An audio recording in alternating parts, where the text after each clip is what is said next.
Welcome back. You're still tuned in to News and Views with myself, Salailo Makwidiri. The time is just a minute past 9 a.m., and we are in the second hour of the show, and we're going to be kickstarting the second hour of the show with a very, very important topic as the Israeli bombardment of Gaza continues to intensify and the humanitarian crisis worsens by the minute. The United Nations has once again returned to its decade old refrain, a two-state solution.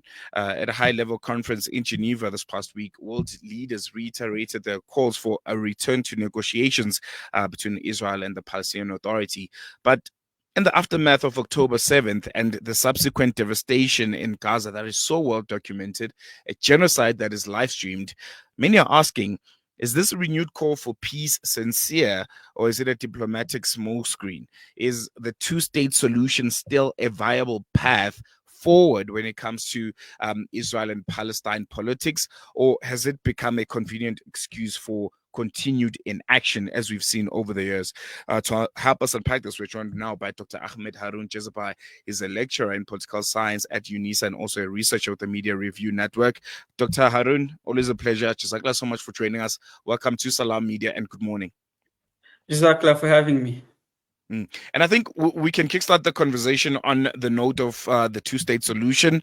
It has long been considered, the international consensus when it comes to Palestine and Israel politics. But many now say it's dead in the water. Do you believe it was ever viable? And what do you make of the UN's renewed push for it? I think you took the words out of my mouth to begin with. I mean, so it's never viable to begin with. A two-state solution is a justification, a reward for 78 years of Zionist settler colonialism. To talk about a two-state solution is to justify the genocide, epistemicide, and ethnic cleansing of Palestinians that started in 1948 and which continues to this day.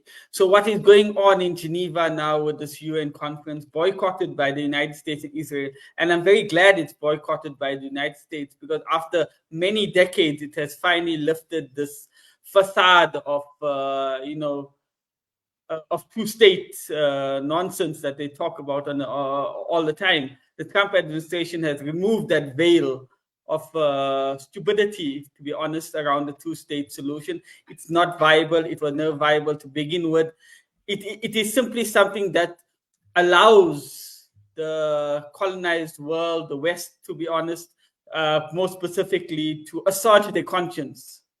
As they got rid of their Jewish problem. And I say that Jewish problem in inverted commas because this is how it was talked about during the 19th century and early 20th century in Europe. Europe wanted to get rid of its Jewish problem, and they got rid of it by creating Israel in Palestine.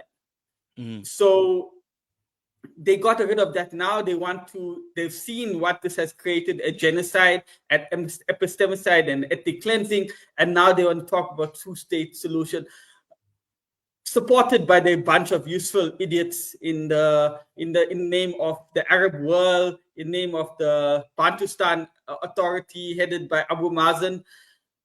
This rewards genocide. This rewards ethnic cleansing. This rewards Zionist settler colonialism in Palestine. There can be no Israel in Palestine. So when we talk about two-state solution, it's a facade. There can never be. Even the idea, Salelo, of a nation state is something we should do away in the long run. But for the time being, we must talk about a one state, which guarantees the rights of all peoples, Jews, Muslims, and Christians within that land as we've lived prior to the advent of Zionist settler colonialism.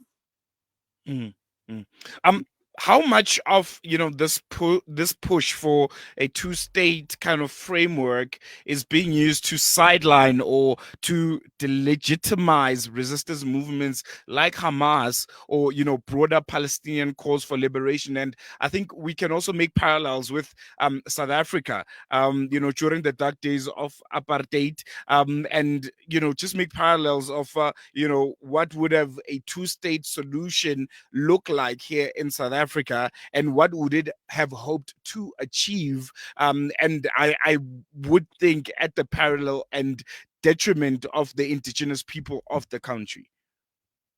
Again, you're on the ball.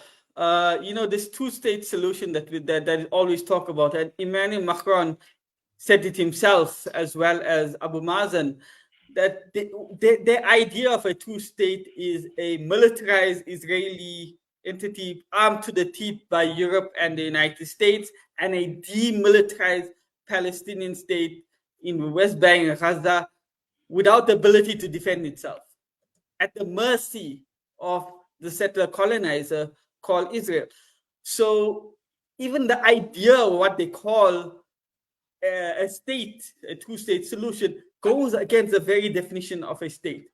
Politics 101, if you study politics 101 at university, we talk about the idea of a state.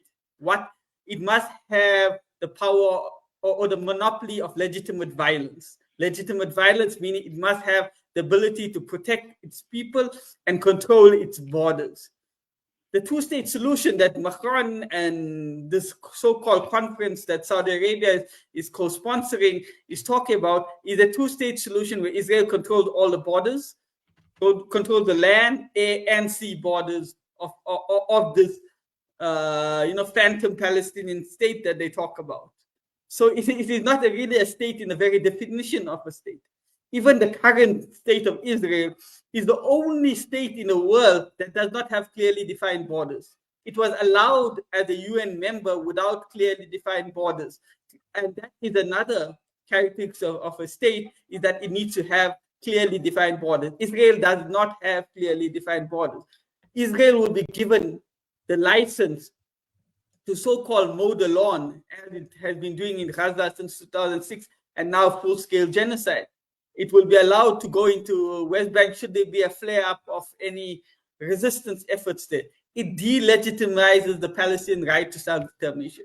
The two-state illusion, we should say illusion, not solution, that they talk about is those in the diaspora, Palestinians in Jordan, in Egypt, in Syria, in Lebanon, around the world, will not have the right to return. That's a fundamental right of any people. So what are we talking about? Saudi Arabia, I'm very sorry, Saudi Arabia simply is trying to do anything in order to now just jump into bed with Israel. It wants to normalize with Israel at any cost. But it knows that domestic public opinion in Saudi Arabia is against normalizing. So it wants to push this illusion of a two-state living side by side, the usual rhetoric that we hear about. It delegitimizes resistance. Hamas, Islamic Jihad, and other smaller resistance factions will be rendered meaningless. And they are fighting for river to the sea. We, as Muslims, as for Palestinians, the only just solution is the return to the borders of historic Palestine, the return of refugees, not some Bantustan, disconnected Bantustan that will be able to be invaded at will. So we need to ask the tough questions. No, most definitely. I know you touched on the USA, who have boycotted this conference, this United Nations conference. One of their State Department spokesperson described it as a gift to Hamas. Hamas, which continues to reject ceasefire proposals that have been accepted by Israel, and proposals that could ultimately lead to the release of their hostages and bring calm to Gaza. What do you make of this? What do you make of this rhetoric coming out of Washington? Washington is using now the collapse of the negotiations as now trying leverage to pressurize the resistance movement in Gaza. What we must understand is that the negotiations weren't negotiations to begin with. They wanted the return of the hostages, whilst after 60 days returning back into the Gaza to continue the genocide. The Americans know that, and we must also look at the other elements. APEC controls American foreign policy. We know that the American Israeli Public Affairs Committee, they control American foreign policy, and they control it to such an extent that Donald Trump will talk about a ceasefire one day and next day complain that Hamas is collapsing the negotiations. Hamas understands that if it now allows a return to the genocide after 60 days, and Israel has taken away about 30 of their hostages, then the biggest bargaining chips are gone. So Hamas wants an end to the war. Islamic Jihad wants an end to the war, to the genocide of their people. They want Israel to return to the pre-October 7th lines. But Israel does not want that. Israel wants to ethnically cleanse Palestinians because, and this is another element I'll come to, is that Ben Gvir and Smotrich, they hold the keys to that very fledgling coalition in Israel. If they move, Netanyahu coalition collapses, and then Netanyahu has to now answer for his sins, his corruption sins. So there's many elements. It's APEC as well as the domestic Israeli element. So accusing Hamas of collapsing negotiation, Hamas wants to end this. But the Americans know that because of the stranglehold that APEC has on them, and they again trying to ensure that Netanyahu can survive this should the war end. So there's many elements why the ceasefires are going on, and why the United States does not want to attend this conference, that it's a support for Hamas.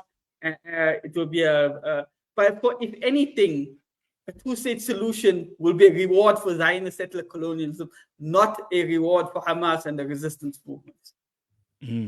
Most definitely. I want to move on to something that I think it's considered a glimpse of positivity. I think it was last week Thursday, if I'm not mistaken, where the French President Emmanuel Macron took a decision that France will recognize Palestine as Palestine statehood. And from your opinion, what can we make of this? What can we make of the fact that we have a European country, which is one of the most important ones in the Western world, the Western power? They are in the G7, and they are recognizing Palestinian statehood. Does this reflect a slow shift, particularly in the West, when it comes to Palestine and the genocide and war that has been inflicted on the people of Palestine since 1948? The simple answer, no. But what Macron is trying to do is that he's trying to quell domestic discontent within France. You must know that France has the largest Muslim population in Europe, for starters. It has a large pro-Palestinian grouping within France. Despite its vile Islamophobia, it has a very large pro-Palestinian group, even among native French, for that matter. So they don't care about the Palestinians. And we must ask, what kind of two-state are they talking about? What kind of recognition are they talking about? It is not recognition for the resistance. It is not recognition for Hamas. It is recognition for a Palestinian Bantustan. It is recognition for Abu Hamad, Mahmoud Abbas, and a demilitarized Palestinian state without sovereignty. This is what they're talking about. They're talking about a non-sovereign demilitarized state. It goes against the very definition of a state. That they don't have the right internal sovereignty as well as external sovereignty. Can you imagine that? So this is what the French are talking about. This is what the Spanish are talking about. This is what we should be opposing, to be honest. It is not a shift in rhetoric. It's trying to also, as I said at the comments of this question, it is trying to assuage their domestic discontent within France and within Europe. They don't want a sovereign, independent Palestinian state. They want a Palestinian state that would be subservient to the whims and fancies of Israel, for starters, of the United States, as well as Europe. And I think going to even that note, people should be taking Emmanuel Macron's comments and rhetoric with a pinch of salt. It's only serving his internal politics, and as you've mentioned, to try and quell the discontent internally. We're going to video for now. Dr. Harun, really appreciate it. Always a pleasure, and looking forward to chatting to you again in the not so distant future. Shukran for having me. There you go. That was Dr. Ahmed Harun Jazbhay. And yeah, I think a very, very important conversation.